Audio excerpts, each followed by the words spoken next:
அன்புள்ள ரவிஜி டிவி அன்பர்களே வணக்கம். Who will get problematic wife? பிரச்சனைக்குரிய மனைவி யாருக்கு அமைவர் என்பதை பற்றி நாம் பார்க்க போகிறோம். ஜாதகத்தில் லக்னத்துக்கு 2ஆம் இடம் தன குடும்ப வாக்குஸ்தானம் என்போம். வாக்குஸ்தானம். ஒரு பெண் அமைதியாக பேசுகிறாளா, இல்லை ஆர்ப்பாட்டமாக பேசுகிறாளா,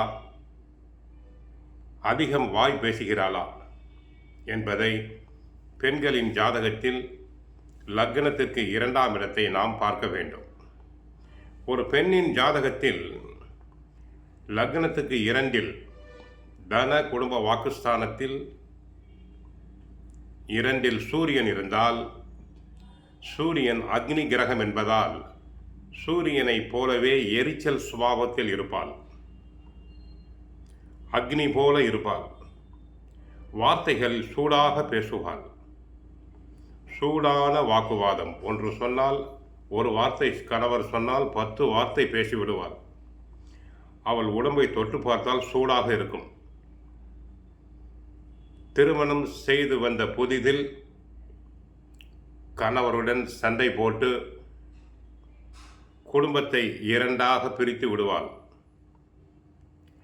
ஒரு பெண்ணின் ஜாதகத்தில் லக்னத்துக்கு 2ஆம் இடத்தில் சூரியன் இருந்தால் குடும்பத்தை 2ஆக பிரித்து தனி குடித்தனம் செல்ல வைப்பாள்.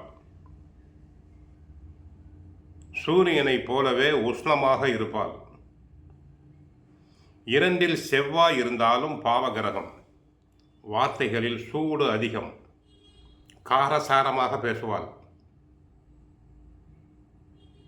அவளை அடக்குவது கடினம். 2இல் சனி இருந்தால் நாக்கில் சனி, வாக்கில் சனி. சாபம் விட்டுக்கொண்டே இருப்பாள்.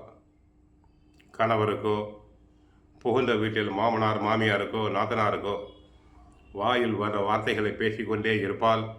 சாபம் விட்டுக்கொண்டே இருப்பாள். அதே போல நாக்கில் சனி, தரித்த வார்த்தைகளை பேசுவது.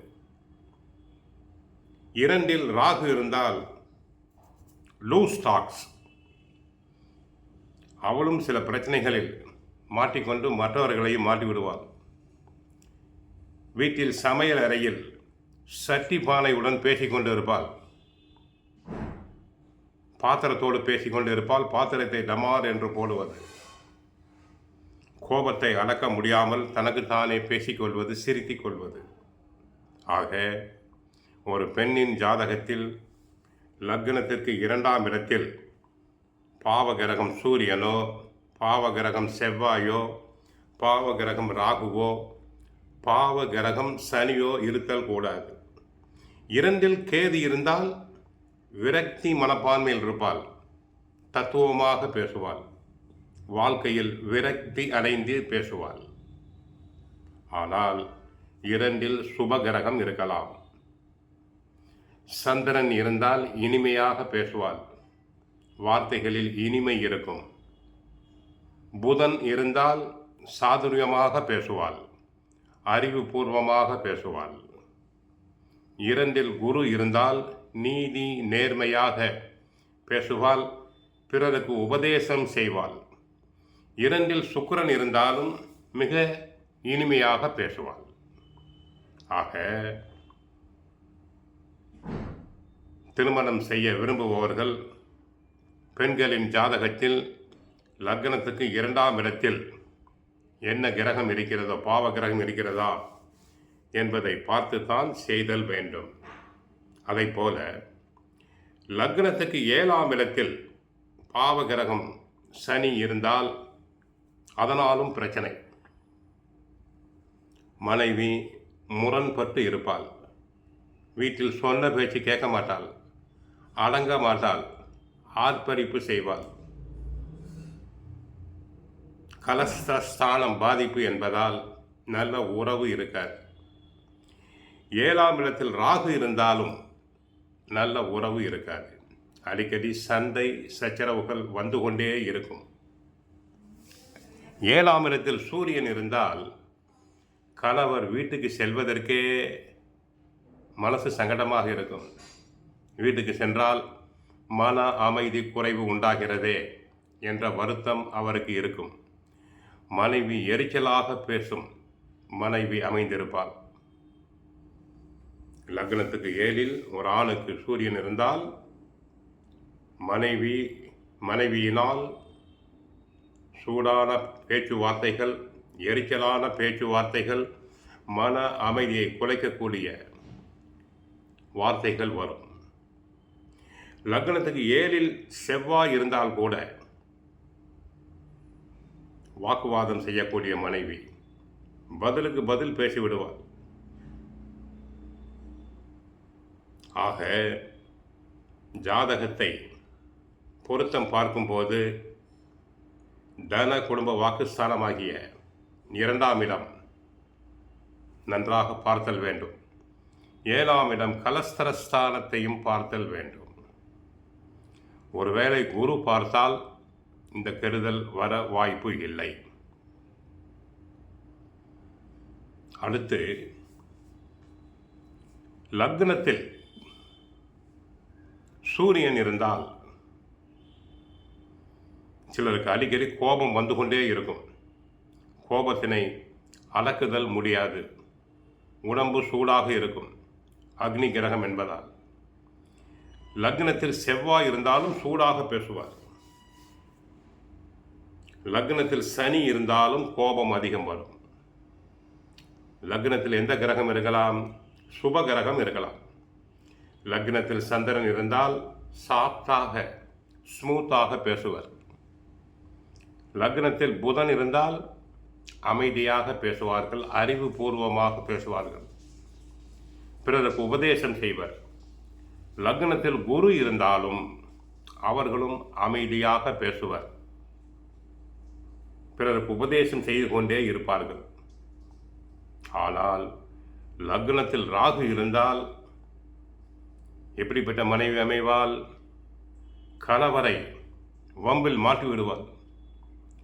கணவர் மேலே வீண் பழி சுமத்தி வம்பில் மாட்டி விடுவாள் லக்னத்தில் ராகு இருந்தால்.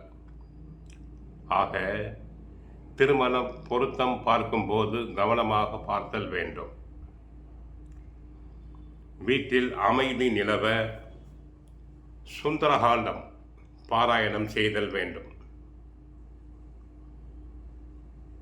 7ஆம் இடம் நீச்சம் அடைந்தால் வாழ்க்கை நீச்சம். 7ஆம் இடம் நீச்சம் அடைந்தாலோ மறைந்து விட்டாலோ மனைவி நோயாளியாக இருப்பாள். வீட்டில் பிரச்சனைக்கு மீது பிரச்சனை, செலவுகள் அடிக்கடி வந்து கொண்டே இருக்கும். ஆகவே திருமணம் செய்வதற்கு முன்பாக நன்கு பரிசீலனை செய்த பிறகு திருமணம் செய்தல் வேண்டும். சிலர் திருமணத்திற்கு முன்பு அமைதியாக இருப்பார்கள். திருமணம் செய்த பிறகு மன அமைதி குறைவு ஏற்படும். லக்னத்துக்கு 7இல் அந்த வீட்டின் அதிபதி இருந்தால் மனைவி பேச்சை கணவர் கேட்பார். அதாவது லக்னத்துக்கு 7இல் அந்த வீட்டின் அதிபதி இருந்தால், ஒரு ஆணுக்கு இருந்தால் மனைவியின் ஆதிக்கம் அதிகம். 7ஆம் அதிபதி லக்னத்தில் இருந்தால் கணவரின் ஆதிக்கம் அதிகம். ஆக எந்த கிரகமும் நீச்சம் அடையக்கூடாது, மறைதல் கூடாது.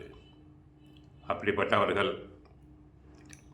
வீட்டில் அடிக்கடி சண்டை சச்சரவுகள் வந்து கொண்டே இருந்தால் முருகன் கோயிலுக்கு சென்று செவ்வாய்க்கிழமைகளில் முருகப்பெருமானை கந்த சஷ்டி சொல்லி வழிபடலாம். வெள்ளிக்கிழமைகளில் தாயார் சன்னதியில் சென்று பெருமாள் தாயாரை வழிபடலாம். வீட்டில் பகவத்கீதை, சுந்தரகாண்டம் போன்ற புத்தகங்களை படித்தால் அமைதி திரும்பும். ஆகவே வாழ்க்கை நல்ல முறையில் அமைய வாழ்த்துக்கள். வாழ்க வளமுடன். மங்களம் உண்டாகட்டும்.